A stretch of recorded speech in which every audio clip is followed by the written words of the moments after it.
চৌধুরী বাড়ির একমাত্র মেয়ে ঐশ্বর্য চৌধুরীকে দেখতে এসে বাড়ির কাছের মেয়ে সিজদাকে পছন্দ হয়েছে পাত্রের দাদি হালিমা বেগমের। তিনি ঠিক করে নিয়েছেন সিজদাই হালিমা মঞ্জিলের বউ হয়ে যাবে। সিজদার মতো রূপবতী, গুণবতী, মায়াবতী মেয়ে খুব কমই দেখেছেন তিনি। একটা মেয়ে হয়েও নির্লজ্জের মতো বারবার সিজদাকে লুটিয়ে লুটিয়ে তিনি দেখছেন, তবুও যেন তার চোখের তৃষ্ণা মিটছে না। তার একমাত্র নাতি সার্জিস মির্জার জন্য পাত্রী দেখতে এসেছে মির্জা পরিবারের সদস্যরা। তারা গাড়ি থেকে নামতেই একটা মেয়ে মিষ্টি কণ্ঠে সালাম দিয়ে বলল, আপনাকেও রাইতে কোনো অসুবিধা হয়নি তো? মেয়েটার কথা শুনে হালিমা বেগম সালামের উত্তর দিয়ে তার দিকে এগিয়ে আপাদমস্তক দেখতে লাগলো। মেয়েটার পরনে রংছটা সুতির 3 পিস, পুরো শরীর গেমে ভিজে একাকার হয়ে আছে, মাথায় ঘোমটা টেনে রাখা।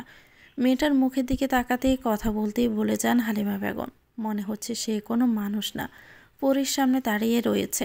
বিধাতা যেন সমস্ত রূপ, লাবণ্য, মায়া ঢেলে দিয়েছেন মেয়েটার মুখে।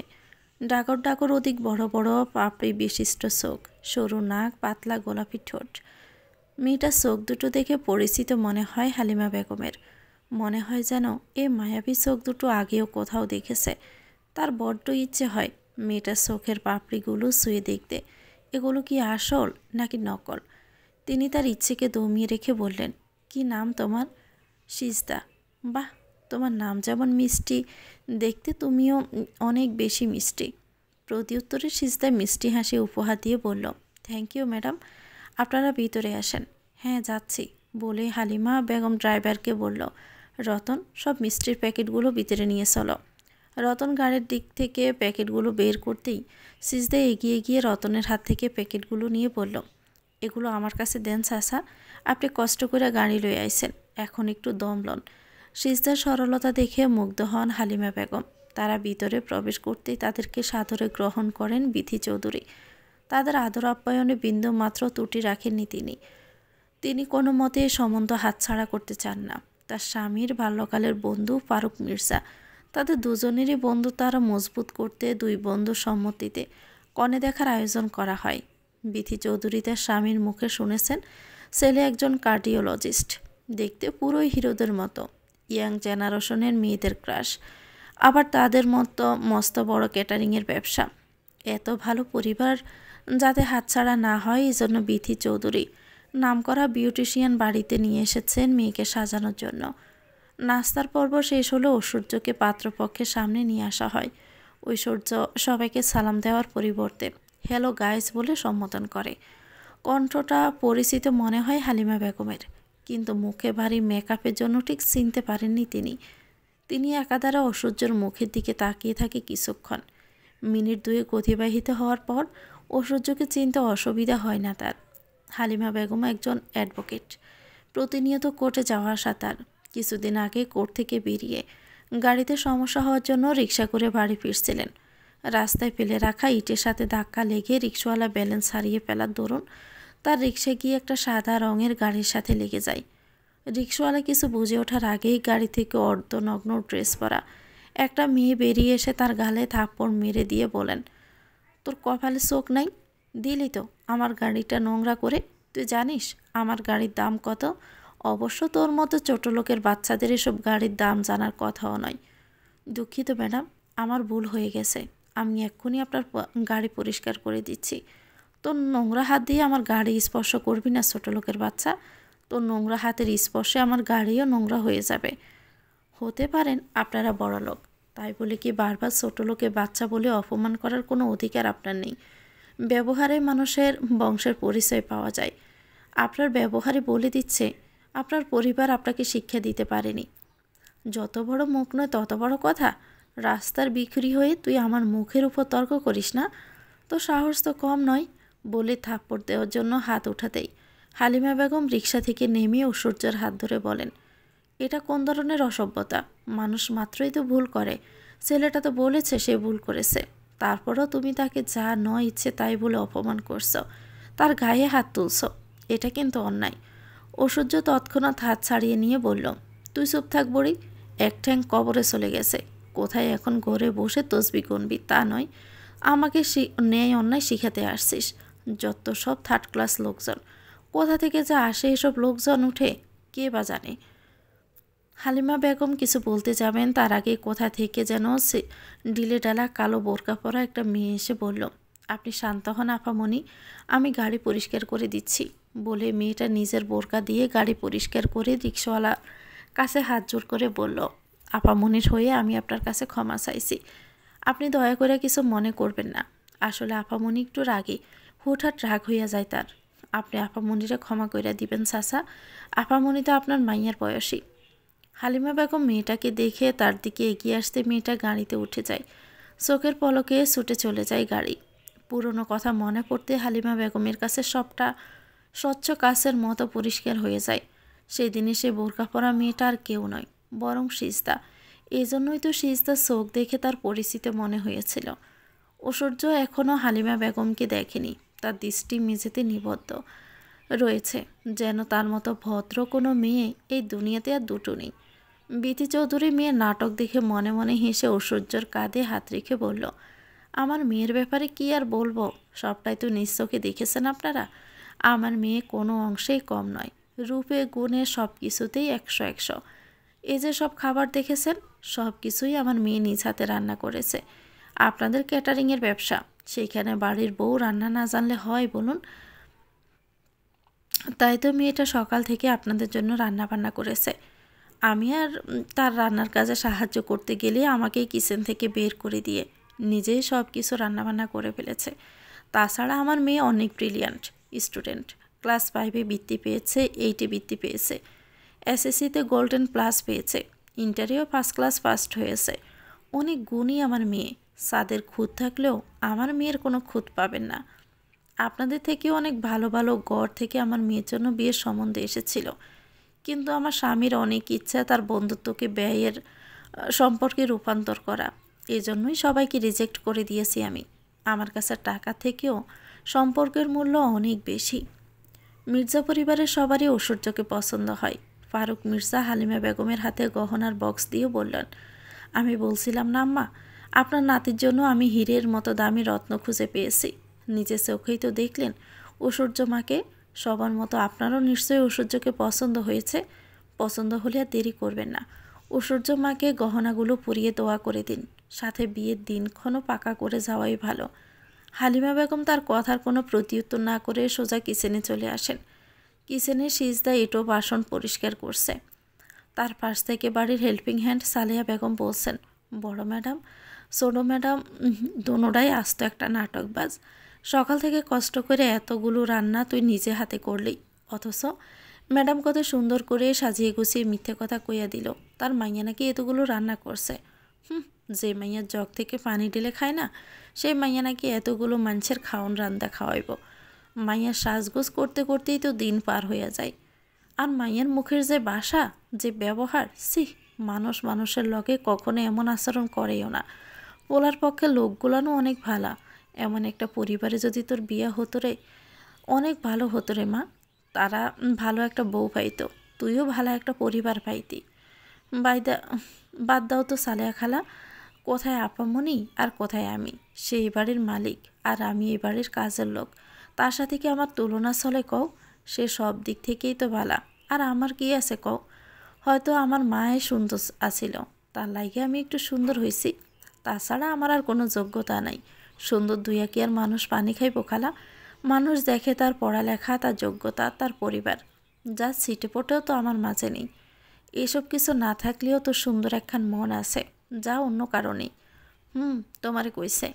প্রতি উত্তরে সালেহা খালা কিছু বলতে যাবে তার আগে হালিমা বেগম কিচেনে প্রবেশ করে। হালিমা বেগমকে দেখে সিজদা কোমর থেকে ওড়নাটা খুলে মাথায় গোমটা টেনে বলল, কিছু লাগবে ম্যাডাম?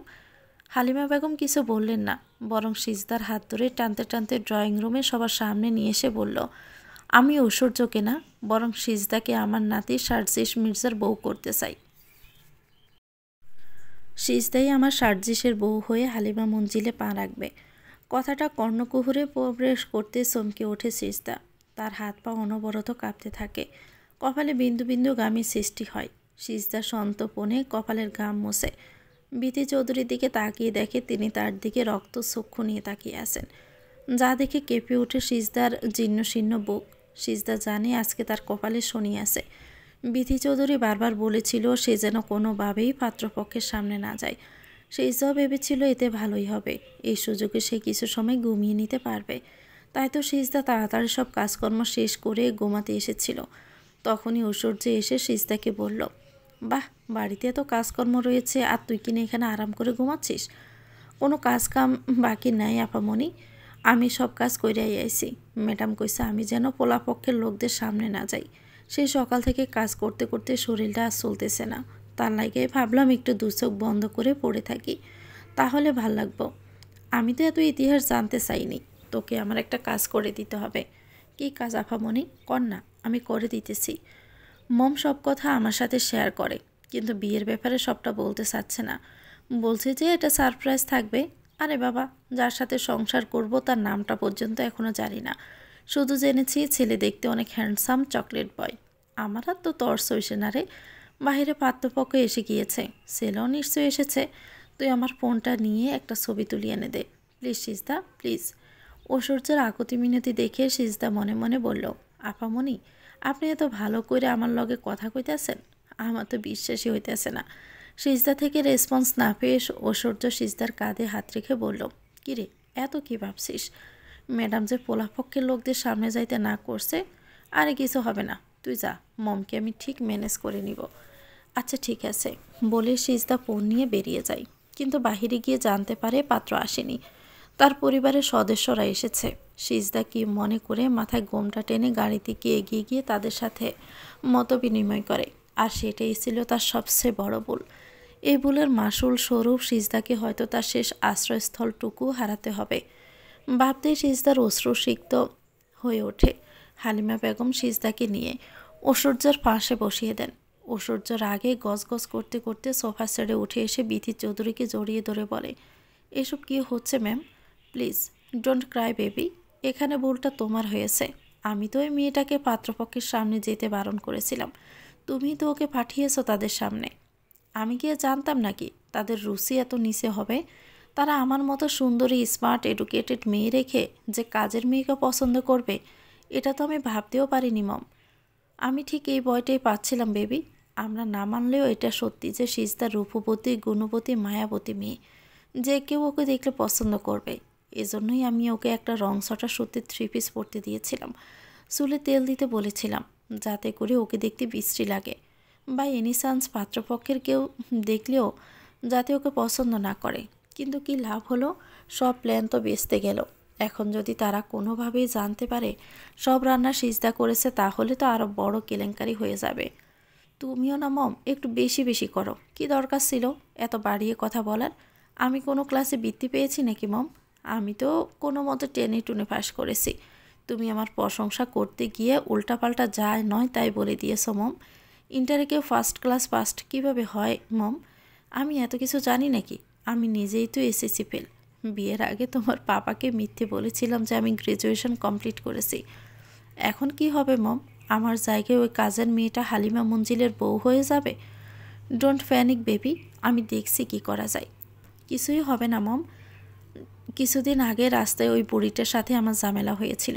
বুড়ি নিশ্চয়ই আমাকে চিনতে পেরেছে। তোমার মুখটা একটু বন্ধ রাখো, বলে বিথি চৌধুরী হালিমা বেগমের দিকে এগিয়ে বললেন, আপনাদের রুচি এত নিচে জানতাম না তো। একটা কাজের মেয়েকে বাড়ির বউ করতে চাইছেন? ছি, এতগুলো দিন এসেছি সোরের মায়ের বড় গলা, আজ বাস্তবে তার প্রমাণ পেলাম। সিজদা কাজের মেয়ে হলেও আপনার মেয়ের মতো অসভ্য চরিত্রহীন নয়। মাইন্ড ইউর ল্যাঙ্গুয়েজ, আপনি অপমান করছেন আমাদের। খুব তো বড় মুখ করে বলেছিলেন সাদের খুঁত থাকলেও আপনার মেয়ের মধ্যে কোনো খুঁত নেই। আসলে আপনার মেয়ের মধ্যে তো পুরাটাই খুঁত। হালিমা বেগমের কথা শুনে ফারুক মির্জা বললেন, এসব কি বলছেন আম্মা? কিছুদিন আগে তোকে একটা মেয়ের কথা বলেছিলাম, মনে আছে? হ্যাঁ, ছাত্রলীগ নেত্রী না কি জানি একটা বলেছিলেন। রাস্তায় আপনাকে অপমান করেছিল মেয়েটা। হ্যাঁ, এই সে বেয়াদব মেয়ে, অসংখ্য ছেলেদের সাথে মেলামেশা তার। কথাটা শুনে হতবাক হয়ে যান বিথি চৌধুরী। তার মেয়ে হোস্টেলে থেকে পড়াশোনা করে, কিন্তু মেয়ে যে এত অধপতন হয়েছে সেটা ভাবতেও পারেননি বিথি চৌধুরী। মেয়ের এমন অধপতনের কথা শুনেও দমে যাননি তিনি, বরং গলা উঁচিয়ে বললেন, শুনেছি সার্জিস একজন কার্ডিওলজিস্ট, হাজার হাজার মেয়েদের ক্রাশ। সার্জিস কি আদৌ একটা কাজের মেয়েকে তার স্ত্রী হিসেবে গ্রহণ করবে? হালিমা মঞ্জিলের কর্ত্রী আমি, সেখানে আমার কথাই শেষ কথা। সার্জিসের কিসে ভালো হবে কিসে মন্দে হবে সেটা দেখার দায়িত্ব আমাকেই পালন করতে হবে। তাছাড়া সার্জিসকে আমার থেকে ভালো আর কেউ চেনে না। সার্জিস তার দাদুকে অনেক ভালোবাসে। আমার বিশ্বাস আমি যা বলবো সার্জিস সেটাই মেনে নিবে। এতক্ষণ চুপচাপ সবটা শুনেছিলেন সার্জিসের মা শান্তা মির্জা। তবে তিনি আর চুপ থাকতে পারলেন না। তিনি গর্জে উঠে বললেন, আপনি আমার ছেলের উপর সবটা জোর করে চাপিয়ে দিতে পারেন না আম্মা। আমি সার্জিসের মা, কিন্তু এখানে তো আপনি আমাকে কথা বলার কোনো সুযোগই দিচ্ছেন না। হ্যাঁ মানছি ঐশ্বর্য ভালো মেয়ে না, ব্যাপার না, আমরা অন্য কোনো মেয়ে দেখব। অন্য মেয়ে বলতে তুমি যে তোমার বোনের মেয়ে তাথইয়ের দিকে ইঙ্গিত করছো সেটা আমি খুব ভালো করে বুঝতে পারছি বৌমা। তাথইকে নিয়ে আপনার এত সমস্যা কোথায় আম্মা? তাথই সুন্দরী, শিক্ষিত, বড়লোক বাপের একমাত্র মেয়ে। তাছাড়া তাথই সার্জিসকে ভালোবাসে। আমি একটা কাজের মেয়েকে কিছুতেই আমার সার্জিসের বউ মেনে নিব না আম্মা, কিছুতেই না। শান্তা মির্জা কথা শেষ হতে না হতেই পিছন থেকে পুরুষালী কণ্ঠে ভেসে আসে, যাকে আপনারা কাজের মেয়ে বলে অপমান করছেন সে এই বাড়ির কাজের মেয়ে না। সিজদা আমার একমাত্র বোন রিমার মেয়ে। রিমা কথাটা শুনেই চমকে ওঠেন ফারুক মির্জা। তিনি ভাবতেও পারেননি এতগুলো বছর পরে আবার রিমা নামটা উঠে আসবে। মূলত রিমার জন্যই তাদের বন্ধুত্বে পাটল ধরে। রিমাকে বড্ড ভালোবাসতেন ফারুক মির্জা। তাকে একটা নজরে দেখার জন্য প্রতিটা দিন বন্ধুর বাড়ি ছুটে যেতেন। এক পর্যায়ে রাশেদ ব্যাপারটা নোটিশ করলে ফারুক মির্জা রিমাকে ভালোবাসার কথা বলে দেয়, যেটা রাশেদ মেনে নিতে পারেন না। তাদের মধ্যে দ্বন্দ্বের সৃষ্টি হয়। বহু বছর পর অনাকাঙ্ক্ষিতভাবে আবার তাদের দেখা হয়। পুরনো শত্রুতা বলে তাদের সম্পর্কে আস্তে আস্তে স্বাভাবিক হয়ে ওঠে। তবে রিমার প্রসঙ্গ নিয়ে দুজনের মধ্যে কখনোই কথা হয়নি। ফারুক মির্জা ভাই ভুলেই গিয়েছিল রিমার কথা। সিজদা রিমার মেয়ে, কথাটা শুনেই বুকটা ধক করে ওঠে তার। তিনি তড়িৎ গতিতে পিছনে ফিরে দেখেন তার বন্ধু রাশেদ চৌধুরী দরজায় দাঁড়িয়ে রয়েছে। ফারুক মির্জা তৎক্ষণাৎ এগিয়ে এসে রাশেদ চৌধুরীকে জড়িয়ে ধরে বলল, আরে বন্ধু, তোর না আরও 2 দিন পরে দেশে ফেরার কথা ছিল? হ্যাঁ, কিন্তু 3 দিন আগে আমার কাজ শেষ হয়ে গিয়েছিল, তাই ভাবলাম মেয়েটাকে দেখতে আসবে। বিধি একা একা সবটা সামলাতে পারবে কিনা, সর্বোপরি সবাইকে সারপ্রাইজ দিব বলে হুট করে চলে এলাম। বাড়িতে ফিরেই এত ভালো একটা খুশির খবর পাবো এটা আমি ভাবতেও পারিনি। কাকিমা সিজদাকে সার্জিসের বউ করে নিতে চাইছে, এটা তো পরম সৌভাগ্য আমার। আমার এই বিয়ে তো কোনো আপত্তি নেই। আমি হলপ করে বলতে পারি আমার সিজদা যে বাড়ির বউ হয়ে যাবে সেই বাড়ির সুখ ও শান্তিতে কানায় কানায় পূর্ণ হয়ে উঠবে। সিজদা রিমার মেয়ে, এটা অন্তত আমাকে বলা উচিত ছিল রাশেদ। কেমন মামা তুই, নিজের বোনের মেয়েকে বাড়ির কাজের মেয়ের পরিচয় রেখেছিস। সি রাশেদ সি, আমি তোর থেকে এটা আশা করিনি বন্ধু। রিমাটাও সারা জীবন স্বার্থপরে থেকে গেল, নিশ্চয় নিজের স্বার্থের জন্য ফুলের মতো পবিত্র মেয়েটাকে এই বাড়িতে কাজের মেয়ের পরিচয়ে ফেলে রেখেছে। সিজদার আসল পরিচয় কেউই জানে না, আমি কাউকে জানতেই দেইনি। তাই বলে আমি সিজদাকে কখনোই কাজের মেয়ের পরিচয় দেই না। সিজদার বাবা রূপক হাওলাদার গোয়েন্দা বিভাগে চাকরি করত। রূপক একজন সৎ, সাহসী, দাপটে অফিসার ছিলেন। অসংখ্য কেস একা হাতেই হ্যান্ডেল করেছে। অনেক বড় বড় মাস্তান, কিলার, বড় বড় নেতাদের কুকর্ম পাশ করে তাদেরকে জেলে দিয়েছে। এমনকি ফাঁসিও হয়েছে কয়েকজনের। সিজদা যখন 6 বছর বয়স তখন হুট করে রূপক নিখোঁজ হয়ে যায়। প্রেস, মিডিয়া, সংবাদপত্র, সামাজিক যোগাযোগ মাধ্যম তোলফাড় শুরু হয়ে যায়। তবুও রূপকের খোঁজ মেলে না। রূপকের নিখোঁজ হয়ে যাওয়ায় রিমা অনেক ভেঙে পড়ে।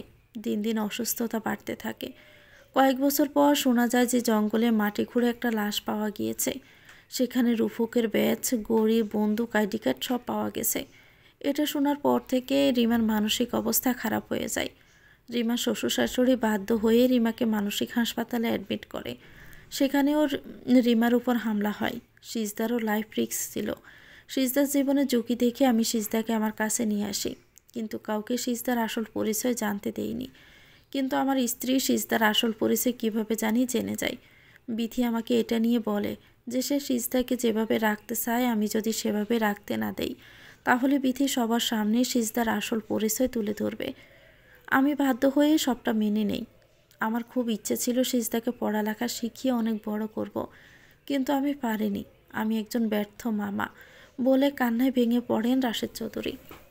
ড্রয়িং রুমের এক কোনায় দাঁড়িয়ে সবটা শুনছিল সিজদা। তার যেন নিজের কানকে বিশ্বাসই হচ্ছে না। সে এতদিন জেনে এসেছে সে এতিম, এতিমখানা থেকে তাকে এ বাড়িতে নিয়ে এসেছে। সে এতিম না, তারও বাবা মা আছে ভাবতে সিজদার সুখ সুখ অনুভব হয়। কিন্তু পরক্ষণেই মনটা আবার খারাপ হয়ে যায় এটা ভেবে যে তার বাবা আর এই পৃথিবীতে নেই। সে তাকে বাবা বলে ডাকতে পারবে না। সিজদা চোখের পানি মুছছে, গুটি গুটি পায়ে রাশেদ চৌধুরীর কাছে এগিয়ে এসে তাকে জড়িয়ে ধরে বলল, তুমি আমার মামু? হ্যাঁ মা, আমি তোর মামু, এক হতভাগা মামু। আমার মা কি এখনও বাইসে আছে মামু? আমার মায়ের কাছে লয়ে যাও না মামু। তোর মায়ের অবস্থা বেশি ভালো না রে মা। অপরিচিত কাউকে দেখলে অনেক উত্তেজিত হয়ে পড়ে, যার কারণে পূর্বের থেকে আরও বেশি অসুস্থ হয়ে পড়ে। আমার মা কি আর ভালো হইব না মামু? আমি কি আমার মারে মা কই আর ডাক দিতে পারবো না? মা কি একটা বারে লাগে আমারে নিজের বুকে টাইনা লইব না মামু? পারবি মা, পারবি। বাহিরের দেশ থেকে অনেক বড় ডক্টর এসে তোর মায়ের চিকিৎসা করছে। একটু সুস্থ হলেই তোকে তোর মায়ের কাছে নিয়ে যাব। এখন আর কান্না করিস না মা, চোখের পানি মুছে নে, সবাই দেখতেছে তো। সিজদা রাশেদ চৌধুরীর বুক থেকে সরে এসে চোখের পানি মুছে নেয়। কিছু সময় কান্না করার জন্য চোখ মুখ নাক লাল হয়ে গেছে। হালিমা বেগম সিজদার হাত ধরে সোফায় বসিয়ে দিয়ে গহনার বাক্স থেকে বের করে সিজদার গলায় মোটা স্বর্ণের হার, কানে দুল, হাতে বালা পরিয়ে সিজদার কপালে চুমু দিয়ে বলল, জীবনে অনেক সুখী হও, স্বামী সোহাগী হও, স্বামী সন্তান সংসার নিয়ে সারা জীবন সুখে শান্তিতে থাকো এই কামনা করি। দূর থেকে এসব দৃশ্য দেখে রাগে পড়ছে ঐশ্বর্য। সে নিজের রাগ কন্ট্রোল করতে না পেরে নিজের রুমে এসে জিনিস ভাঙচুর করলো। এত বড় দামি দামি গহনা, উফ, আমি আর সহ্য করতে পারছি না। যেখানে আমার থাকার কথা ছিল সেখানে আমার বাড়ির কাজের মেয়ে এত বড় বাড়ির বউ হয়ে যাবে। না না, আমি তো এটা মেনে নিতে পারছি না। সার্জিস আমার, শুধুই আমার। আমি এই বিয়েটা হতে দিব না, কিছুতেই না। সার্জিস সবেমাত্র হসপিটাল থেকে বেরিয়ে গানের কাছে এসেছে। এমন সময় তার ফোন বেজে ওঠে। ফোনের স্ক্রিনে বিউটিফুল লেডি নামে নামটা জলজল করতে দেখে মুখে হাসি ফুটে ওঠে। তৎক্ষণাৎ সার্জিস কল রিসিভ করে সালাম দিয়ে বলল, হ্যালো মাই বিউটিফুল লেডি, তুমি কোথায় আছো দাদুভাই? সবেমাত্র হসপিটাল থেকে বের হয়েছি। কেন, কিছু কি হয়েছে? হয়েছে তো অনেক কিছুই। তুমি আমাকে ভালোবাসো তো? তোমার যে খারাপ চাই না এটা বিশ্বাস করো তো? কেন, তুমি জানো না? জানি তো, তবুও জিজ্ঞেস করলাম। সোর্স লাগবে তোমার? সোর্সের প্রয়োজন নেই। ওকে ফাইন, বাট কী হয়েছে সেটা তো বলো। তুমি বাসায় আসো, তারপর ঠান্ডা মাথায় সবটা বুঝিয়ে বলছি। জো হুকুম মাই বিউটিফুল লেডি। সার্জিস পকেটে ফোন রাখতে কোথা থেকে মডার্ন ড্রেস পরা একটা মেয়ে দৌড়ে এসে সার্জিসকে জড়িয়ে ধরল। বিরক্তিতে সার্জিসের কপালে ভাঁজ পড়ে গেল, হাত মুষ্টিবদ্ধ হয়ে গেল। সার্জিস তড়িৎ গতিতে মেয়েটাকে নিজে থেকে ছাড়িয়ে নিয়ে বলল, তোকে কতবার বলেছি তাথই, হুটহাট করে আমাকে হাক করবি না। এসব আমার একদমই ভালো লাগে না। কাম অন সার্জিস, জাস্ট হাক করেছি, এতে তো রিয়েক্ট করার কি আছে? তোকে লাস্টবারের মতো ওয়ার্ন করছি, নেক্সট টাইম এমন অসভ্যতামি করলে কানের নিচে কষে দুইটা থাপ্পড় মেরে দিব। সার্জিসের কথায় তাথই একটু ভয় পেয়ে গেল। তার রাগ সম্পর্কে যথেষ্ট ধারণা আছে তার। ভয় পেলেও সেটা সার্জিসের সামনে প্রকাশ করলো না, বরং সার্জিসের কাছে কান এগিয়ে দিয়ে বলল, দাও না থাপ্পড়। তোমার হাতে থাপ্পড় কেন? তুমি নিজে যদি হাতে আমার কাছে বিষ তুলে দাও, আমি সেটাও অমৃত মনে করে খেয়ে নিতে রাজি আছি সার্জিস। এই এক মিনিট। সার্জিস কি? হ্যাঁ সার্জিস কি? আমি তো সিনিয়র না, ভাইয়া বলে সম্বোধন করবি, ওকে? খালামণি আমাকে কথা দিয়েছে সে আমাকে তার পুত্রবধূ করে নিবে। কয়েকদিন পরেই তোমার সাথে আমার বিয়ে হবে। বিয়ের পর তুমি আমার বর হবে। বরকে কি কেউ ভাইয়া বলে সম্বোধন করে নাকি? Stop all this nonsense, please try to understand. বিরক্ত লাগছে আমার। চলো না কোনো কফি শপে যাই, সেখানে গেলে দেখবে সব বিরক্তি কেটে যাবে, ভালো লাগবে তোমার। বলে তাথই সার্জিসের হাত ধরতেই সার্জিস এক ঝটকায় হাত সরিয়ে নিয়ে বলল, কফি শপে যাওয়ার কোনো ইচ্ছে আমার নেই। তোর যাওয়ার ইচ্ছে হলে তুই জানা, আমাকে কেন বিরক্ত করছিস? তোমার ভালোর জন্যই বলছিলাম, আমার ভালো নিয়ে তোকে ভাবতে হবে না। দাদু কল করেছিল, আমাকে তাড়াতাড়ি বাসায় ফিরতে হবে। ভাই, আমিও যাব। অনেক দিন খালামণির সাথে দেখা হয় না, এই সুযোগে খালামণিকে দেখে আসতে পারবো। গতকালও শপিং মলে আম্মির সাথে দেখা হয়েছে তোর, আর আজকে বলছিস কতদিন খালামণির সাথে দেখা হয় না? নাটক কম কম করে কর। সার্জিস 1 মিনিট আর বিলম্ব না করে গাড়িতে বসে যায়। চোখের পলকেই গাড়ি ছুটে চলে যায় নিজের গন্তব্যে। তাথই সার্জিসে যাওয়ার পানে তাকিয়ে নিজের চুল খামছে ধরে বলল, ড্যাম ইট, এবার কি করব আমি? হালিমা মঞ্জিলে যাব? না না, তার থেকে বরং খালামণিকে কল দিয়ে বলি। তাথই হ্যান্ড ফার্স্ট থেকে ফোন বের করে দেখে ফোনের স্ক্রিনে খালামণি নামটা জলজল করছে। তাথই তড়িৎ গতিতে ফোন রিসিভ করে বলল, তোমার ছেলে তো আমাকে পাত্তাই দেয় না খালামণি। আমি তোমার কথা মতো কত সুন্দর করে সাজগুজ করে সার্জিসের সামনে এসেছিলাম, কিন্তু সার্জিস আমার দিকে তাকিয়েও দেখেনি। আবার বলে কি না ওকে ভাই ডাক দে।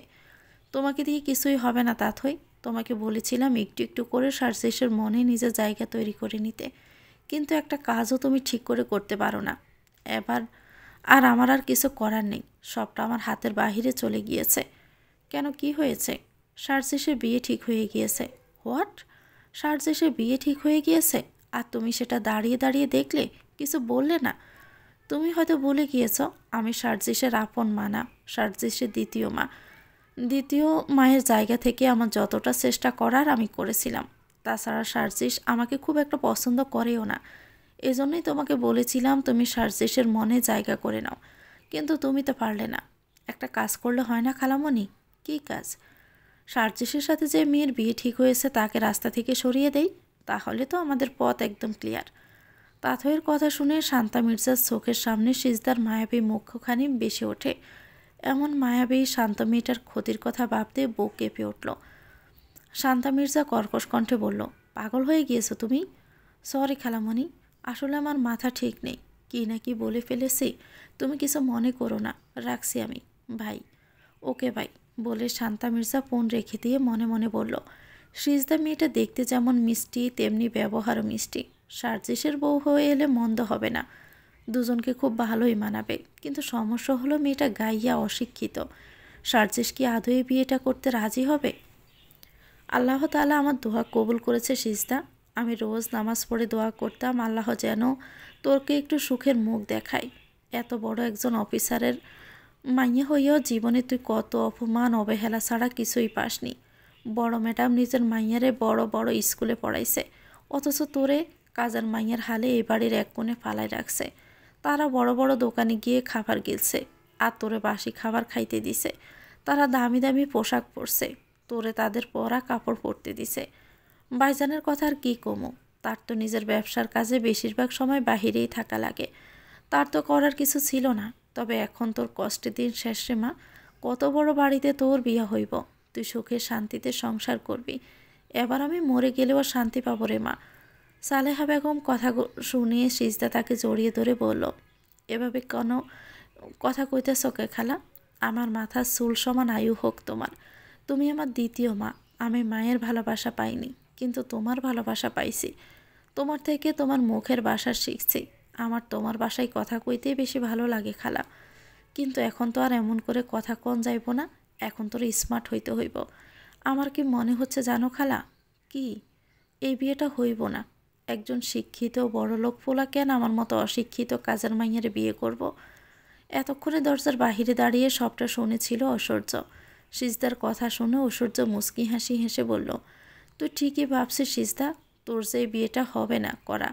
আই এম শিওর সার্জিস কিছুতেই তোর মতো একটা মেয়েকে বিয়ে করতে রাজি হবে না।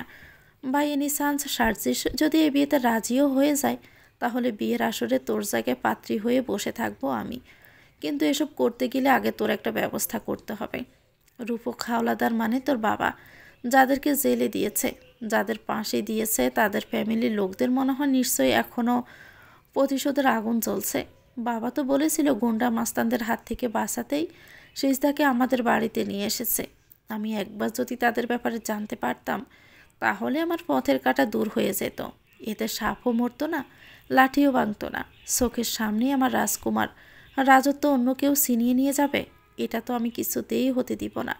যত দ্রুত সম্ভব আমার পথের কাঁটা আমাকেই সরিয়ে ফেলতে হবে। Are you crazy? Do you have any idea what did you say? আমি একজন অ্যাডাল্ট পারসন, আমার নিজের কি কোনো ব্যক্তি স্বাধীনতা নেই? বাবা চায় তার ফ্রেন্ডের মেয়েকে বিয়ে করি, আম্মি চায় তার বোনের মেয়েকে বিয়ে করি, তুমি চাও তোমার পছন্দের মেয়েকে বিয়ে করি। আমার নিজের চাওয়ার কি কোনো দাম নেই দাদু? তোমরা একবারও কি জানতে চেয়েছো আমি কি চাই? আমি আদৌ বিয়েটা করবো কি না? তোমরা কেউ আমার কাছে কিছু জিজ্ঞেস না করে বিয়ে ঠিক করে এসেছ। এসব বিয়ে সংসার প্রেম ভালোবাসা বিশ্বাস করি না আমি। আমাকে ক্ষমা করো দাদু, আমি এই বিয়েটা করতে পারবো না। দাদাভাই, একটাবার প্লিজ, একটাবার মেয়েটাকে দেখো তুমি। আমার বিশ্বাস সিজদাকে তোমার খুব পছন্দ হবে। সিজদা মেয়েটাই এমন, প্রথম দেখায় যে কারো নজর কাটতে সক্ষম মেয়েটা যে একবার দেখলে তুমি আর বিয়েতে ওমত করতে পারবে না। আমি কথা দিচ্ছি, সিজদাকে দেখার পর যদি তোমার সিজদাকে পছন্দ না হয় তাহলে তোমার বিয়েটা করতে হবে না। আমার কোনো ইন্টারেস্ট নেই দাদু। দাদুভাই, সরি দাদু, আমি কখনোই তোমার কোনো কথার অবাধ্য হইনি, কিন্তু আমি তোমার এই কথাটা রাখতে পারবো না। আমি কত বড় মুখ করে সবাইকে বলেছিলাম আমার দাদুভাই কখনোই আমার অবাধ্য হবে না, সে ঠিকই আমার পছন্দ করা মেয়েকে বিয়ে করবে। কিন্তু আমি তোমাকে চিনতে ভুল করেছি দাদুভাই। তুমি আমার বিশ্বাস ভরসায় কিছুই রাখলে না দাদুভাই। রামিসা যাওয়ার পর তোমাকে মায়ের আদর স্নেহ দিয়ে বড় করেছি, কখনো মায়ের অভাব বুঝতে দেইনি। তুমি যখন যেটা চেয়েছো আমি তখনই সেটা দেওয়ার চেষ্টা করেছি। তোমাকে নিঃস্বার্থভাবে ভালোবাসার প্রতিদান স্বরূপ আমাকে এভাবে অপমান অপদস্থ করলে দাদুভাই, তোমার থেকে এটা আমি সত্যি আশা করিনি। বলে হালিমা বেগম নিজের রুমে চলে গেলেন। তা যাওয়ার পানে তাকিয়ে সার্জিস বলল, সরি দাদু, আমি তোমাকে হার্ট করতে চাইনি, but I have nothing to do. রাতে ডিনার শেষ করে সিজদা সালেহা বেগম দুজনে বসে গল্প করছিল। এমন সময় ঐশ্বর্য সিজদার রুমে গিয়ে বলল, সিজদা আমার রুমে একটু আয় তো, তোর সাথে আমার একটু কথা আছে। আপনার যান আপামনি, আমি আইতাছি। আমি রুমেই আছি, তুই একটু তাড়াতাড়ি আয়। ঠিক আছে, আইতাছি বলে সিজদা বিছানা থেকে নামতে গেলে সালেহা বেগম সিজদার হাত ধরে বলল, ছোটো ম্যাডাম মনে মনে হয়তো কোনো মতলব হাঁটতেছে। মা মাইয়ে দেখা দোনোটার একটারেও আমার সুবিধার মনে হয় না। একজনই তোর বিয়া নিয়ে খুশি হইবার পারে নাই। উকিল আফা যখনই কইল তার তোরে পছন্দ হয়েছে, তখনই দোনোটার মুখ হাঁড়ির তলার মতো কালো হইয়া গেল। মা মাইয়ে দোনোটার একটার কথাও কানে লইবি না তুই। তারা তোর ভালো চায় না রে মা। তুমি শুধু শুধুই খেলা চিন্তা করছ। সেদিনের পর থেকে ম্যাডাম আপামনি কেউই আমার লগে খারাপ আচরণ করে নাই, আমারে বাড়ির কোনো কাজও করতে দেয় নাই। তুমি দেখলা না, খাওয়ানোর সময় আমারে তাদের লগে বসায়া খাওন দিল। তুই এখনও অবুঝ রে মা, দুনিয়া চিনস নাই। যা গিয়ে দেখ ম্যাডাম কি কয়। আচ্ছা, তোমার তো শরীরটা ভালো না, তুমি আর রাত যাইগো না, তুমি ঘুমাও খালা। তুই বেশি দেরি করিস না, জলদি আয়সা পড়িস। ঠিক আছে বলে খালা সিজদা দরজা চাপিয়ে দিয়ে ঐশ্বর্যের রুমের দরজার সামনে গিয়ে নক করে বলল, আসবো আপামনি? হ্যাঁ আয়। অনুমতি পেয়ে সিজদার রুমের এক কোণে দাঁড়িয়ে থাকলো। সিজদাকে দাঁড়িয়ে থাকতে দেখে ঐশ্বর্য বলল, দাঁড়িয়ে রয়েছিস কেন? এদিকে আয়, আমার পাশে বস। ঐশ্বর্যের এত এত ভালো ব্যবহার সিজদার ঠিক হজম হলো না। সিজদা গুটি গুটি পায়ে ঐশ্বর্যের বিছানার এক কোণে গিয়ে বসল। সিজদা বসতেই ঐশ্বর্য বলল, দেখ সিজদা, আমি এতদিন তোর সাথে অনেক খারাপ ব্যবহার করেছি, তোকে অপমান অপদস্থ করেছি। আমি সত্যি জানতাম না তুই আমার ফুপির মেয়ে। জানলে কখনোই তোর সাথে এমন আচরণ করতাম না। তুই পুরনো কোনো কথা মনে রাখিস না সিজদা। সব কিছুর জন্য আমি তোর কাছে ক্ষমা চাচ্ছি, তুই প্লিজ আমাকে ক্ষমা করে দে। আপনার প্রতি আমার কোনো রাগ অভিমান নেই আপামনি। আপনারা আমারে আশ্রয় দিয়েছিলেন বলেই তো আমি বাইচে আছি, না হলে এতদিনে কবেই মারা পড়তাম। তুই অনেক বড় মনের মানুষ সিজদা। শোন না, তোকে যে কথাটা বলার জন্য ডেকেছি। আগামীকাল আমার বান্ধবী রোশনির গায়ে হলুদের অনুষ্ঠান, আমার ফ্রেন্ড সার্কেলে সবাই যাচ্ছে। তোর তো কয়েকদিন পর বিয়ে, তুই চিরদিনের জন্য এ বাড়ি ছেড়ে আমাকে ছেড়ে চলে যাবি। তাই আমি ভেবেছি তোকেও সাথে করে নিয়ে যাব। হলুদ আর বিয়ে দুটো দিন তুই আর আমি একসাথে কাটাবো, অনেক আনন্দ করব। সেই মুহূর্তগুলো সারা জীবন স্মৃতি হয়ে থাকবে আমার কাছে। কিন্তু আপামনি, কোনো কিন্তু না সিজদা। তুই তো শুনেছিস তোর হবু বর একজন নামকরা কার্ডিওলজিস্ট। তোর বরের কি এত সময় হবে তোকে নিয়ে ঘুরে বেড়ানোর? বিয়ের পর কোথাও যেতেও পারবি কিনা সন্দেহ। তাই যেই কটা দিন আমাদের বাড়িতে আছিস একটু এনজয় করে নি। বিয়ে মানেই পরাধীনতা, বন্দি পাখি হয়ে খাঁচায় বসে থাকা। আমারও তো যাওয়ার ইচ্ছে করছে, কিন্তু মামু কি রাজি হইব? তোর মামুকে রাজি করানোর দায়িত্ব আমার। তুই ওসব নিয়ে একদমই টেনশন করিস না। পাপা সবসময় চায় আমি যেখানে যাই তোকে যেন আমার সাথে করে নিয়ে যাই। পাপা যদি জানতে পারে আমি তোকে আমার বান্ধবীর হলুদের অনুষ্ঠানে নিয়ে যাব, তখন কিন্তু পাপা অনেক খুশি হবে, একদমই না করবে না। মামু সত্যি রাজি হইব তো? আরে পাগলি, হবে রে হবে। অনেক রাত হয়ে গিয়েছে, এখন যা, গিয়ে শুয়ে পড়, আমাদের সকাল সকাল বের হতে হবে। ঠিক আছে আপামনি, বলে সিজদা চুপচাপ নিজের রুমে এসে শুয়ে পড়ে। সিজদা রুম থেকে বের হওয়ার সাথে সাথে ঐশ্বর্য কাউকে কল করে বলল, মনে আছে তো কি কী করতে হবে? জি ম্যাডাম। এমনভাবে কাজটা করবে যেন কেউ আমার দিকে সন্দেহের আঙ্গুল তুলতে না পারে। সবাই জানবে সিজদা কিডন্যাপ হয়ে গিয়েছে। ওকে ম্যাডাম, আপনার ব্যাপারে কোনো কাকপক্ষীও জানতে পারবে না। আপনার সেফটির দায়িত্ব আমার। আমি অনেক দিন থেকে রূপক হাওলাদারের মেয়েকে খুঁজে চলেছি। আমার পায়ের জুতো ক্ষয় হয়ে গিয়েছে মেয়েটাকে খুঁজতে খুঁজতে। ওই অফিসার রূপকের জন্য আমার পুরো পরিবার শেষ হয়ে গেছে। আমার শরীরে এখনও প্রতিশোধের আগুন জ্বলছে।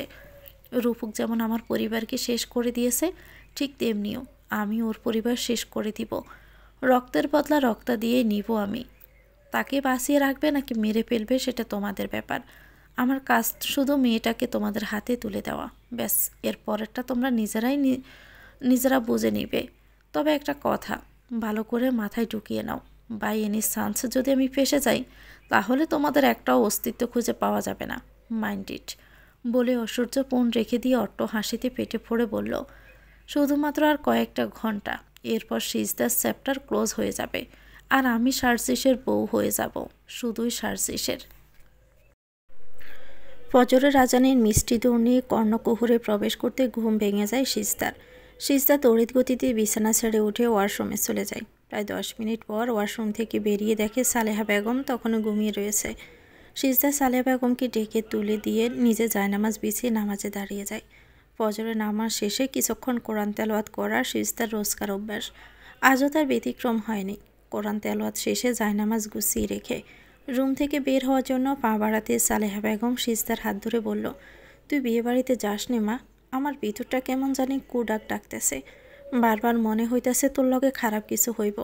সারা রাত দুচোখের পাতা এক করবার পারি নাই। তোর জন্য চিন্তা হচ্ছে খুব। তো যাওনে দরকার নাই মা, ছোট ম্যাডাম মানুষ ভালো না, এক্কেবারে মিসকা শয়তান। তুমি শুধু শুধু টেনশন করতেছো খালা, আমার কিচ্ছু হইব না। আপামনি নিজেও একটা মাইয়া হইয়া অন্য মাইয়ার লগে খারাপ কেউ কেমনে করতে পারবে কও? তুমি একদম চিন্তা কইরো না। 14 বছর বয়সে বাপ মরে যায়।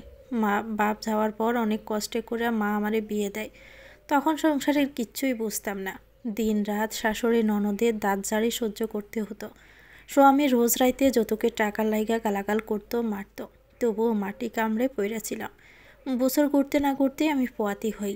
পোয়াতি অবস্থায়ও শাশুড়ি ননদ স্বামীর হাতের মার খাইছি। হুট করে একদিন প্রসব বেদনা শুরু হয়। আমি গলা কাটা মুরগির মতো চটপট করতেছিলাম। দাইমা আইয়া কিছু করবার পারে নাই।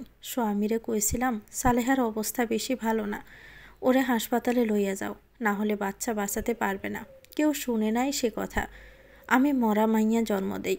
তার কয়েকদিন পরে স্বামী ঘরে নতুন বউ লইয়া আহে, আমারে তালাক দেয়। মার সংসারে বোঝা হতে চাইনি। ভাবছিলাম নিজেরই শেষ কইরা দিমো, কিন্তু পারি নাই। সেদিন বাইজান ফেরেশতার মতো আইসা আমারে বাসায় এলন। আমারে তার লগে নিয়ে আহেন এ মস্ত বড় বাড়িতে। এখানে আইসা আমি তোরে পাই। তোরে আমার নিজের মাইয়ার মতো আদর ভালোবাসা দিয়ে বড় করেছি। তোর মধ্যে আমি আমার মরা মাইয়াটারে দেখতে পাই। তোর বিপদ সংকেত আমি টের পাই।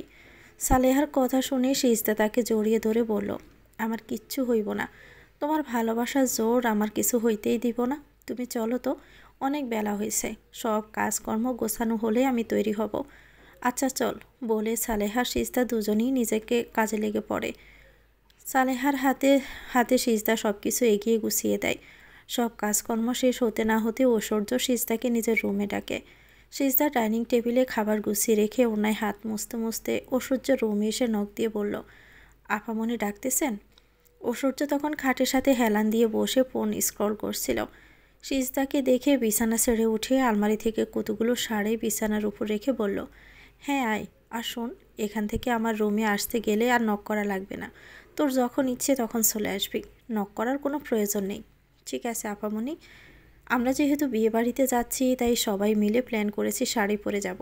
এখানে অনেকগুলো শাড়ি আছে, তোর যে শাড়িটা পছন্দ হয় সেটা নিয়ে যা। তুইও শাড়ি পরে যাবি। এইসবের কোনো প্রয়োজন নেই, আমার যা আছে আমি তাই পরে যাব। ঐশ্বর্য সিজদার কথায় কান্না দিয়ে সিজদাকে একটা হলুদ শাড়ি পরিয়ে দেয়, সুন্দর করে সাজিয়ে আয়নার সামনে দাঁড় করিয়ে দিয়ে বলে, দেখ তো মেয়েটাকে চিনতে পারিস কিনা। আয়নায় নিজেকে দেখে হতবাক হয়ে যায় সিজদা। নিজেকে যেন নিজেই চিনতে পারছে না। গায়ে হলুদ শাড়ি, কানে ফুলের তরি দুল, গলায় মালা, কপালে টিকলি, হাতে ছড়ি, চোখে গাঢ় কাজল, ঠোঁটে গাঢ় লাল লিপস্টিক। সিজদা চোখের পাপড়ি বড় বড় ঘন হওয়ার কারণে আইল্যাশ লাগানো প্রয়োজন হয়নি। গাঢ় কাজল মাস্কারাতে চোখ সেজে উঠেছে এক নতুন সাজে। সব মিলিয়ে যেন অপূর্ব সুন্দরী লাগছে সিজদাকে।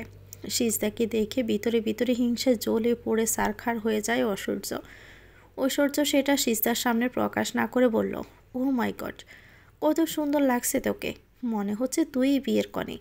আমি মেয়ে হয়েই তো তোর থেকে চোখ ফেরাতে পারছি না।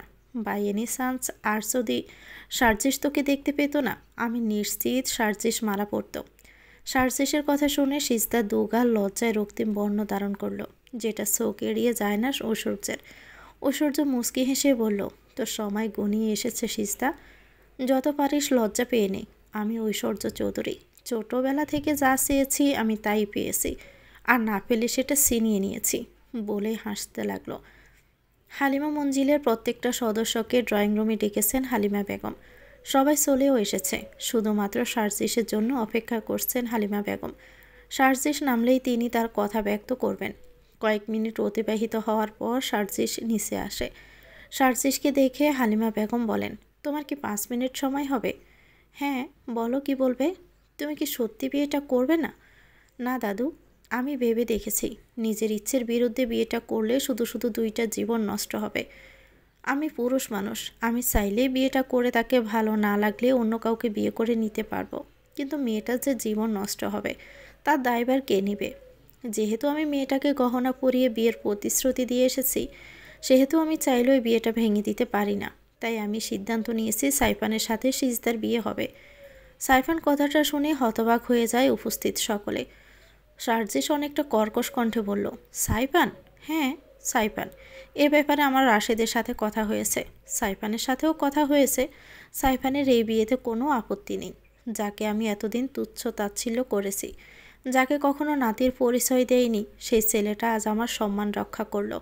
আমি সাইফানের সাথেই সিজদার বিয়ে দিব এবং সাইফানকে হালিমা মঞ্জিলে নিয়ে আসব। এখন থেকে সাইফান আমাদের সবার সাথে হালিমা মঞ্জিলে থাকবে। ঐশ্বর্য সিজদাকে নিয়ে গাড়ি করে রওনা হয়েছে। ঐশ্বর্য ড্রাইভ করছে আর সিজদা তার পাশের সিটে বসে রয়েছে। বাতাসে তার লম্বা চুলগুলো উড়ছে। বড্ড ভালো লাগছে সিজদার, মুক্ত পাখির মতো মনে হচ্ছে। সিজদা কিছুক্ষণ বাহিরে দৃশ্য উপভোগ করার পর বলল, আপামনি, আপনি যে কইছিলেন, বলতে গিয়েও আর বলল না সিজদা। ঐশ্বর্য বারবার বলে দিয়েছে বিয়ে বাড়ি গিয়ে শুদ্ধ ভাষায় কথা বলতে হবে। সে যেন আগে থেকে প্র্যাকটিস করে, তাহলে সবার সামনে কথা বলতে বেঁধে যাবে না। ঐশ্বর্যের কথা মনে পড়তে সিজদা বলল, আপামনি, আপনি যে বলছিলেন আপনার ফ্রেন্ডরা আসবে, আমরা সবাই একসাথে একই গাড়িতে যাব, তারা তো এখন এলো না। ঐশ্বর্য কিছু না বলে চুপচাপ ড্রাইভ করতে লাগলো। কয়েক মিনিট অতিবাহিত হওয়ার পর একটা জায়গায় এসে ঐশ্বর্য গাড়ি থামিয়ে দিয়ে বলল, খুব পিপাসা পেয়েছে আমার, গাড়িতে বোধহয় পানি নেই, তুই গাড়িতে একটু অপেক্ষা কর, আমি ভেতরে গিয়ে পানি নিয়ে আসছি। আমিও যাই আপনার সাথে। না না, তুই এমনিতেই শাড়ি পরে হাঁটতে পারছিস না, দেখা গেল শাড়িতে বেঁধে পড়ে গিয়েছিস, তখন মান সম্মান আর কিছুই থাকবে না। তাই তুই চুপচাপ গাড়িতে বয়, আমি যাব আর পানি নিয়ে চলে আসব। ঠিক আছে, তাড়াতাড়ি আইবেন। ওকে বলে ঐশ্বর্য একটু সাইডে গিয়ে তার ভাড়া করা গুন্ডাদের ফোন দিতেই তারা এসে সিজদার নাকে একটা রুমাল চেপে ধরে। মুহূর্তের মধ্যে সিজদা সেন্সলেস হয়ে গাড়ির সিটে ঢলে পড়ে। সার্জিস এক প্রকার বিরক্তি নিয়ে হালিমা মঞ্জিল থেকে বেরিয়ে হসপিটালের উদ্দেশ্যে রওনা হয়। 10টার আগে হসপিটালে পৌঁছাতে হবে তাকে। 10টা থেকে চেম্বারে বসতে হবে। সার্জিস গাড়িতে উঠে হাত ঘড়িতে দেখলো 10টা বাজতে খুব বেশি একটা দেরি নেই। হালিমা বেগমের জন্য অনেকটাই লেট হয়ে গিয়েছে তার। সার্জিস দ্রুত হসপিটালে পৌঁছানোর জন্য শর্টকাট রাস্তা বেছে নিল। গাড়ি চলছে তার আপন গতিতে। সাইফানের ব্যাপারটা অনেক ভাবাচ্ছে সার্জিসকে। সাইফানকে যে সার্জিস অপছন্দ করে সেটা নয়। সাইফান তার দ্বিতীয় মা, শান্তা মির্জার প্রথম স্বামীর সন্তান। সার্জিস সাইফান দুজনেই সমবয়সী। ফারুক মির্জার সাথে যখন শান্তা মির্জার বিয়ে হয়, তখন শান্তা মির্জা সাইফানকে হালিমা মঞ্জিলে নিয়ে আসে। হালিমা বেগম তাদের বিয়েটা মানতে পারেননি। ফারুক মির্জা হাতে পায়ে ধরে বিয়েটা মানাতে সক্ষম হলেও সাইফানকে কোনো মতেই মেনে নেননি হালিমা বেগম। সাইফান নিজের নানি বাড়িতে বড় হতে থাকে, তবে সার্জিসের থেকে সাইফান কোনো অংশে কম নয়। সাইফান একজন আর্মি অফিসার। তার লম্বাটে দেহ, শ্যামবর্ণ খাড়া নাক, মায়া ভরা চোখ, মাথার চুলগুলো একদম ছোট ছোট। সাইফান দেখতে যেমন সুদর্শন তেমনি অমায়িক তার ব্যবহার। তার যখন আর্মিতে জব হয়, তখন হালিমা মঞ্জিলের সবাইকে মিষ্টিমুখ করাতে এসেছিল। কিন্তু হালিমা বেগম তাকে অপমান অপদস্থ করে। বিনিময়ে সাইফান মুচকি হাসি উপহার দিয়ে হালিমা মঞ্জিল থেকে বেরিয়ে যায়। এরপর কেটে যায় অনেক বছর, কিন্তু সাইফান আর হালিমা মঞ্জিলে আসেনি। এতগুলো বছর পর সাইফানের কথা শুনে একটু আবেগপ্রবণই হয়ে পড়েছিল সার্জিস পুরনো কথাগুলো ভাবতে ভাবতে ড্রাইভ করছিল। হঠাৎই সার্জিসের মনে হলো একটা মেয়েকে 4-5টা ছেলে মিলে একটা গাড়ি থেকে টেনে হিঁচড়ে অন্য গাড়িতে তুলছে। সার্জিস দেখাল ভুল বলে চালিয়ে দিয়ে ড্রাইভে মন দেয়, কিন্তু লুকিং গ্লাসের দিকে তাকিয়ে দেখে সত্যি একটা মেয়েকে তুলে নিয়ে যাওয়া হচ্ছে। ছেলেগুলোকে দেখে বোঝা যাচ্ছে তারা নেশাগ্রস্ত অবস্থায় রয়েছে। সার্জিস এটা দেখা মাত্রই গাড়ি থেকে নেমে ছেলেগুলোর কাছে এসে বলে, কি হচ্ছে এখানে? এই, তুই কোন ক্ষেতের মূলারে? হিরোগিরি দেখাতে আসছিস? আমাদের সাথে কোনো হিরোগিরি চলবে না, একদম মেরে পুঁতে দিব। মেয়েটা কে আর কোথায় নিয়ে যাচ্ছ তোমরা? তোকে কৈফিয়ত দিতে হবে নাকি আমাদের? তুই যে কাজে যাচ্ছিস সেই কাজে যা, তোর সাথে আমাদের কোনো শত্রুতা নেই। শুধু শুধু ঝামেলা করে নিজের বিপদ ডেকে নিয়ে আসবি না। আমি একজন ডক্টর, হার্টের ডক্টর, তবে ছোটোবেলা থেকেই আমার একটা খারাপ রেকর্ড আছে। আমি যাকে দৌড়ি, যতক্ষণ না পর্যন্ত তার হার্ট চলাচল বন্ধ না হচ্ছে ততক্ষণ তাকে ছাড়ি না। আদর যত্ন করতেই থাকি। ইচ্ছে ছিল সিআইডি অফিসার হওয়ার, কিন্তু হয়ে গেলাম ডক্টর। অনেক দিন কাউকে আদর যত্ন করা হয়নি, হাত দুটো কেমন যেন নিষ্পিস করছে। কে আগে আদর খেতে আসবি আয়, বলতে সব কয়টা গুন্ডা সার্জিসের উপর ঝাঁপিয়ে পড়ে। কিছুক্ষণ তাদের মধ্যে মারামারি চলতে থাকে। মারামারির একটা পর্যায়ে একটা গুন্ডা পিছন থেকে সার্জিসের বাহুতে ছুরি চালিয়ে দেয়, যার দরুন সার্জিসের শার্ট বের করে রক্ত বের হতে থাকে। সার্জিস ক্ষতস্থান ধরে রাস্তায় বসে পড়ে, আর তখনই পুলিশ চলে আসে। সার্জিস বিপদ সংকেত টের পেয়ে গাড়ি থেকে নামার আগে পুলিশকে ইনফর্ম করে এসেছিল। পুলিশ এসে গুন্ডাদের নিয়ে যেতে সার্জিস দৌড়ে গাড়ির কাছে চলে এলো। সিজদাকে গাড়ির সিটের সাথে হেলান দিয়ে বসিয়ে রাখা হয়েছে। সার্জিস এসে সিজদার কাঁধে হাত দিতে সিজদা সার্জিসের বুকে ঢলে পড়ল। মুহূর্তের মধ্যেই যেন সার্জিসের মধ্যে অদ্ভুত একটা শিহরণ বয়ে যায়। সার্জিস সিজদার পালস চেক করে দেখল পালস চলছে। তৎক্ষণাৎ সার্জিস সিজদার চোখে মুখে পানি ছিটা দিয়ে সিজদার মুখে হালকা চাপড় মেরে বলল, hey you, open your eyes, please talk to me. Sarjis সিজদাকে কয়েকবার ডাকার পরেও সিজদা থেকে কোনো রেসপন্স পেল না। সে সিজদাকে হসপিটালে নিয়ে যাওয়ার জন্য পাজা কোলা করে তুলে নিতে সিজদার চোখ খুলে তাকালো। সিজদার চোখে চোখ পড়তে থেমে গেল সার্জিসের পা, বেড়ে গেল হার্টবিট। সার্জিস সিজদার চোখের দিকে তাকিয়ে রইল কিছুক্ষণ। মনে হলো যেন এই চোখের দিকে তাকিয়ে জনম জনম পার করে দেওয়া যাবে। চোখে এত মায়া। সার্জিসের মনে হলো হলুদের সাজে কোনো হলুদ পরীর সাক্ষাৎ সে পেয়ে গেছে। তার যে হসপিটালে যেতে দেরি হচ্ছে সে কথা বেমালুম ভুলে গেল সার্জিসের ধ্যান ভেঙে গেল সিজদার চিৎকারে।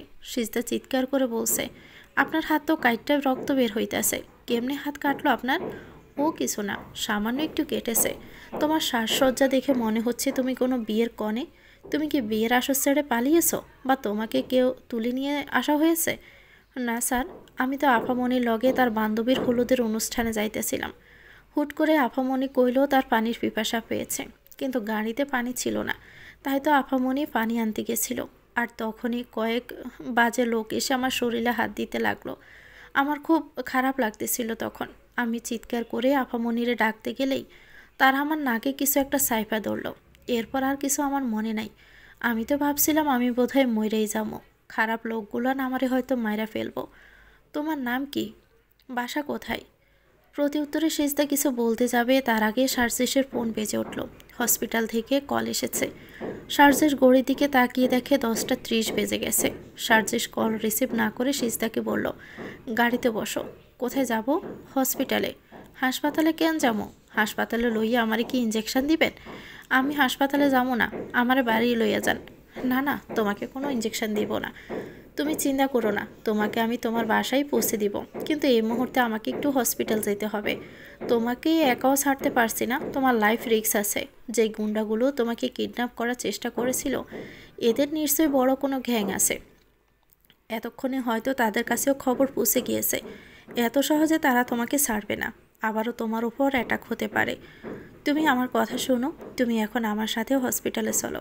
আমি হসপিটালের কাজ শেষ করে তোমাকে তোমার বাসায় নিরাপদে পৌঁছে দিব। আচ্ছা বলে সিজদা গাড়িতে বসতে যাবে তার আগে সার্জিসের ক্ষতস্থানের দিকে নজর পড়ে তার।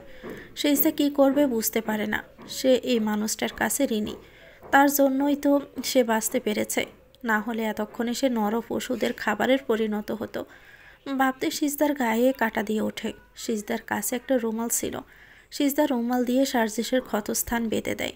সার্জিস মুগ্ধ দৃষ্টিতে সিজদার দিকে তাকিয়ে রইল। তার কানে অনবরত কবিগুরু রবীন্দ্রনাথ ঠাকুরের কবিতা সে লাইন বাজতে লাগলো। প্রহর শেষে আলোয় রাঙা সেদিন চৈত্র মাস, তোমার চোখে দেখেছিলাম আমার সর্বনাশ। হোয়াট? পুলিশে ধরে নিয়ে গিয়েছে মানে? কি বলছো এসব তুমি? সঠিক খবর জানো তো? জি ম্যাডাম, আমাদের কাছে এমনি তথ্য এসেছে। সবটা প্ল্যান অনুযায়ী হচ্ছিল। যেহেতু নির্জন রাস্তা ছিল, তাই মানুষেরও কোনো সমাগম ছিল না। কিন্তু হুট করে কোথা থেকে একজন হিরো এসে মেয়েটাকে বাঁচিয়ে নিল। 5-6টা ছেলে মিলে একটা ছেলের সঙ্গে পারলো না? অকর্মার ঢেকি সব কয়টা। ম্যাডাম বললাম না, ছেলেটা হিরোর মতো দেখতে, গায়ে অনেক শক্তি, অনেক অনেক খায় হয়তো বা। Shut up. আমি মারছি আমার টেনশনে, আর তুমি আমার সাথে মশকরা করছো।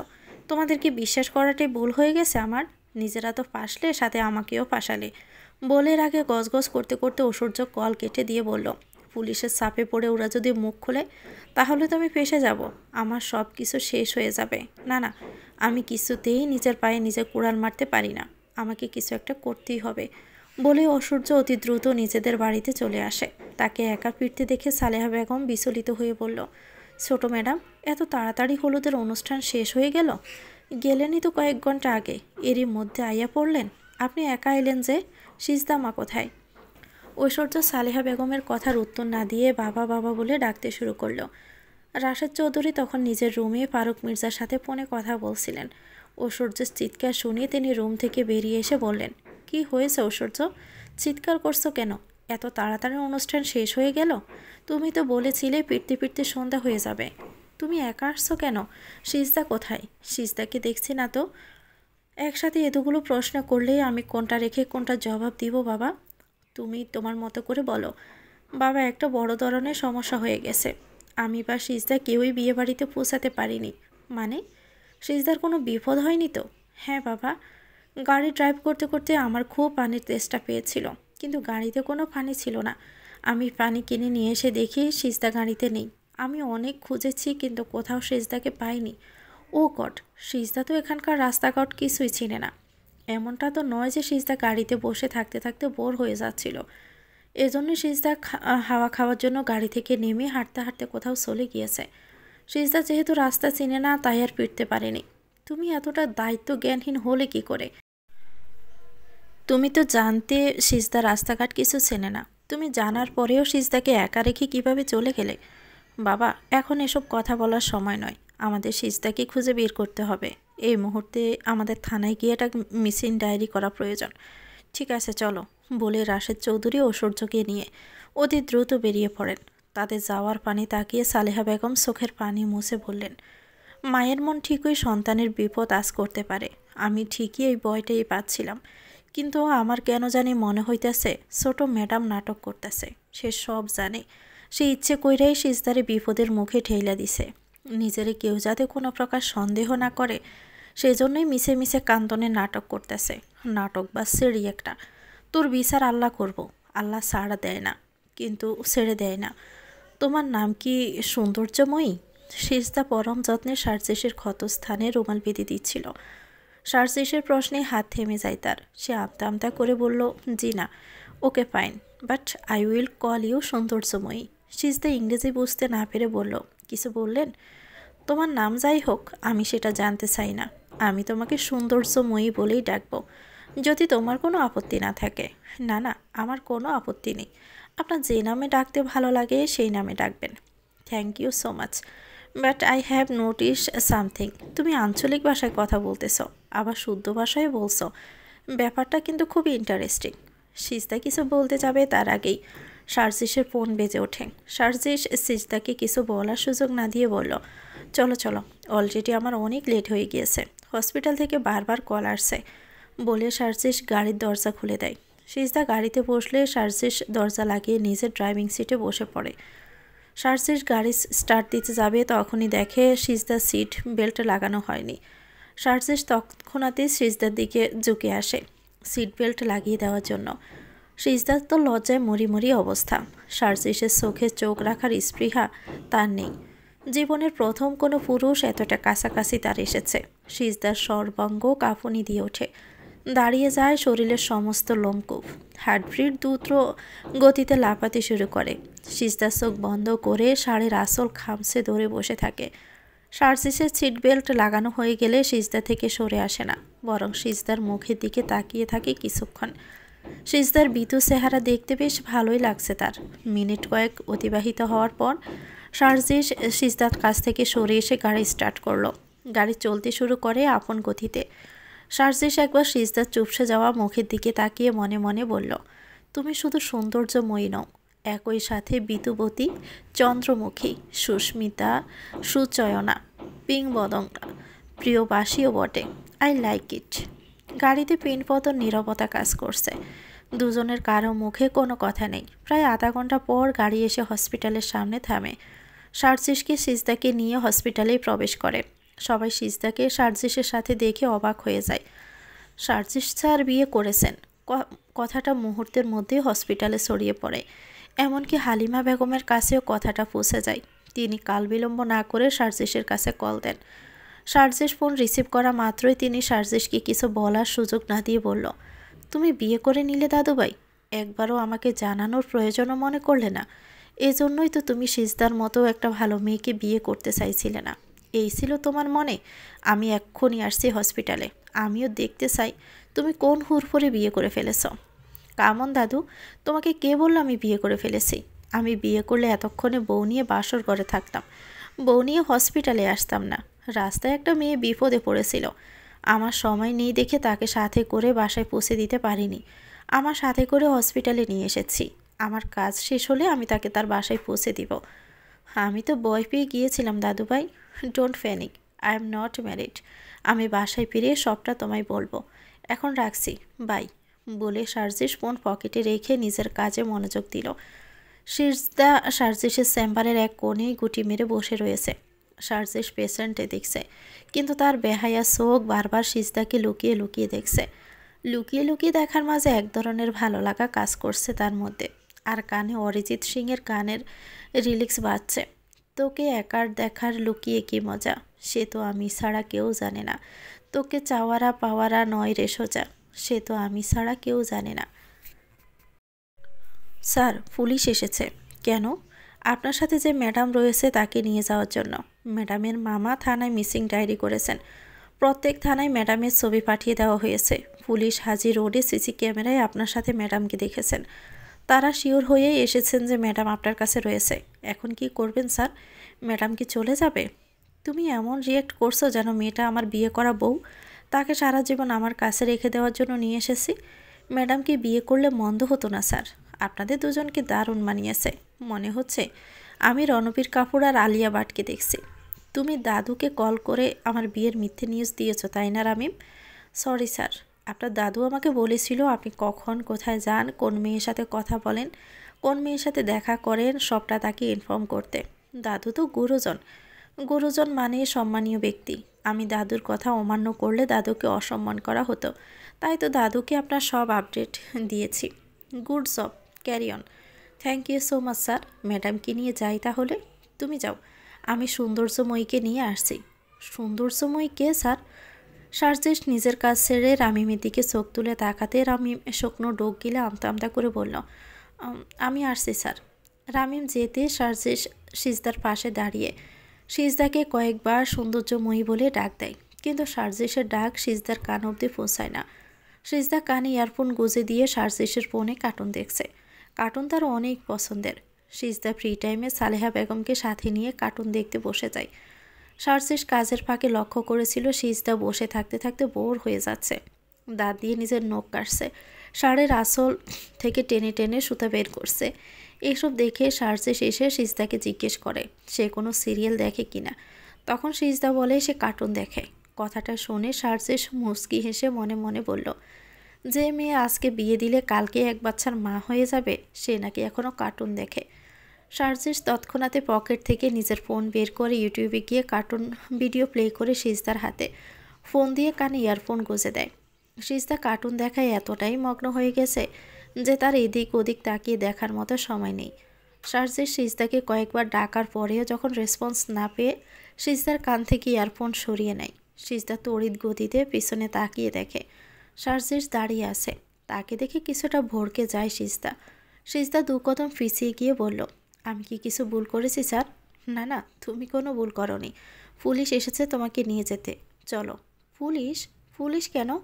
তোমার মামা মিসিং ডায়েরি করেছেন। পুলিশ নিরাপদে তোমাকে তোমার মামার কাছে পৌঁছে দিবে। আমি পুলিশ ভয় পাই, আমি পুলিশের সাথে যাব না। সার্জিস সিজদার কথা শুনে সার্জিস মনে মনে বলল, আমিও যে তোমাকে ছাড়তে চাই না, কিন্তু তোমাকে আটকে রাখার কোনো অধিকার যে আমার নেই। তবে তুমি একদম চিন্তা করো না সৌন্দর্যময়ী, তোমার কোনো ক্ষতি হবে না।